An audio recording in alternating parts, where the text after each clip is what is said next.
Saludos, soy el estudiante Roger Semperteli Sánchez de la Universidad Señor de Cipán, perteneciente a la Facultad de Medicina Humana, y en este caso voy a realizar un video sobre la toma de los signos vitales del curso de semiología. Al realizar la toma de los signos vitales vamos a hablar sobre cada uno de ellos. Resumiendo, referente al pulso arterial, este es la onda pulsátil de la sangre, es decir, el pulso va a estar originado durante la contracción del ventrículo izquierdo, la cual va a reflejar la expansión y la contracción del calibre que van a tener las arterias al momento de pasar la sangre bombeada.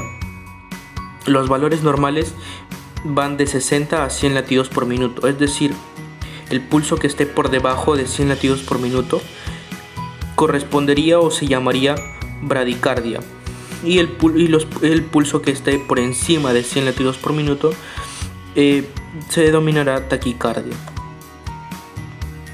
Los sitios de palpación.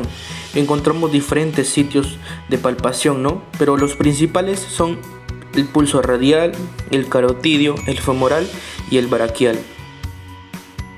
Lo primero sería identificar el pulso radial, y con el primer y segundo dedo o el dedo índice y medio vamos a presionar levemente, y así vamos a sentir la onda pulsátil y vamos a cuantificar el pulso durante 1 minuto.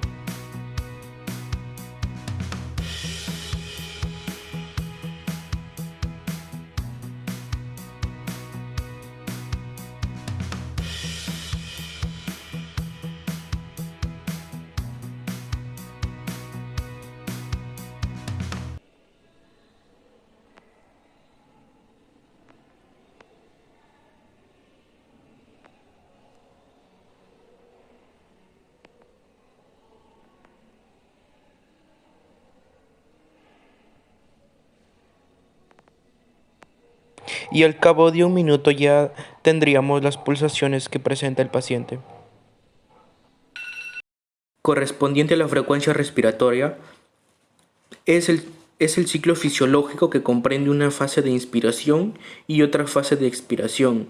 Es decir, que la frecuencia respiratoria es la cantidad de veces que una persona va a respirar por 1 minuto.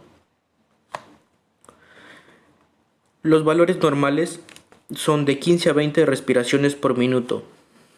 Es decir, que los valores por debajo de 15 van a corresponder a una bradipnea, y los valores por encima de 20 corresponden a una taquipnea. Cabe resaltar que los valores van a variar con la edad, es decir, en un recién nacido las respiraciones van a ser mucho más mayores que en el adulto. Para realizar una buena toma de la frecuencia respiratoria, el paciente debe estar sentado correctamente, estar tranquilo, y por lo general el paciente no debe darse cuenta de que nosotros estamos observando sus movimientos respiratorios.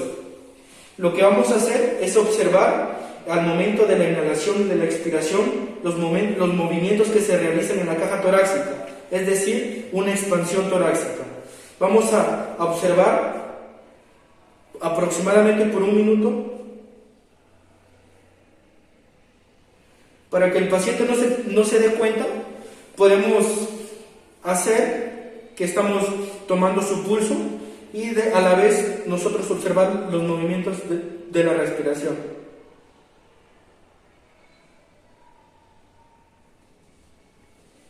Enfoca un poco el pecho, ¿eh? Y al cabo de 1 minuto ya tendríamos la frecuencia respiratoria del paciente. Continuando con la temperatura corporal, se define como el grado del calor conservado por el equilibrio entre la termogénesis, o sea, el calor generado, y la termólisis, el calor perdido. Es decir, es la capacidad del organismo o del cuerpo humano que tiene para generar y eliminar el calor. Los valores normales de la temperatura van de 36.5 a 37.3 grados centígrados. Es decir, que los valores inferiores a 36 o 35 corresponden a una hipotermia, y los valores que sobrepasan los 37.3 grados se le correspondería a la febrícula. La medición de la temperatura corporal se realiza en diferentes partes, ¿no? Puede ser en el oído, en la frente, en la boca, en el recto, en la axila y en la mujer en la vagina. Pero como comúnmente todos los conocemos, el mayor utilizado es la temperatura axilar, ¿no? La cual es cómoda y segura también. Cabe resaltar que los valores entre las diferentes partes van a variar, por lo cual no son iguales. Para realizar la toma de la temperatura, debemos tener en cuenta que el nivel de mercurio debe estar aproximadamente debajo de 35 grados. Y si no, agitamos hasta que este baje. Lo siguiente es colocar debajo de la axila y esperar unos 5 minutos.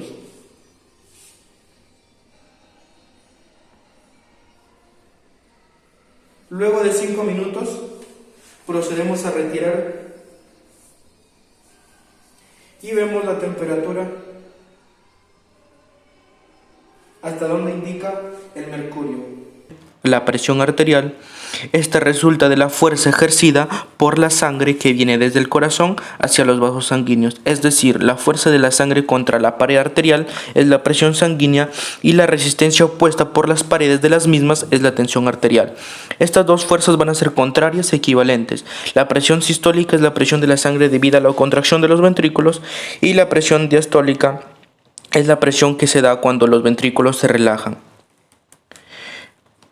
Para medir la presión arterial nos vamos a apoyar en un estetoscopio y un esfingomanómetro o tensiómetro.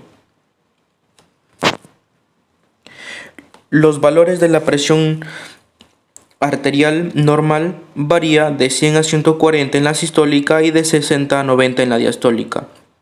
Es decir, los valores que estén por debajo de 100 en la sistólica y debajo de 60 en la diastólica correspondería a una hipotensión o presión baja, y los valores por encima de 140 en la sistólica y por encima de 90 en la diastólica corresponderían a una hipertensión o presión elevada. Lo primero que debemos hacer para realizar la toma de la presión arterial es palpar el pulso de la arteria braquial.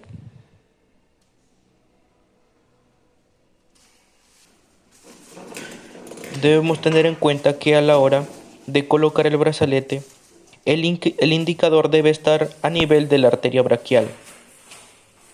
También debemos recordar que el brazalete debe estar aproximadamente unos 2 centímetros por encima de la articulación del codo y tampoco debe estar ajustado de manera exagerada.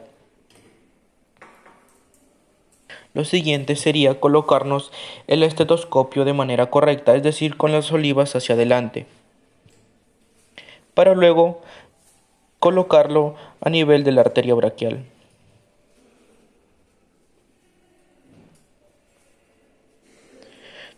Lo siguiente sería insuflar hasta que el pulso desaparezca. Para tomar la presión correctamente debemos tener en cuenta que el paciente se encuentre en descanso, sentado correctamente y apoyando su brazo sobre la mesa en posición supina. También debemos tener en cuenta que el paciente no haya ingerido alguna bebida energética o cafeína, que no haya hecho alguna actividad física o haya hecho ejercicio. Al abrir el aire para que éste escape, debe hacerse lentamente, es decir, de 2 a 4 milímetros de mercurio por segundo. Y debemos escuchar con atención el primer latido, el cual es un poco más fuerte y claro. Este correspondería a la presión sistólica. Al seguir escapando el aire, debemos escuchar el último latido, el cual es un poco más amortiguado. Este correspondería a la presión sistólica.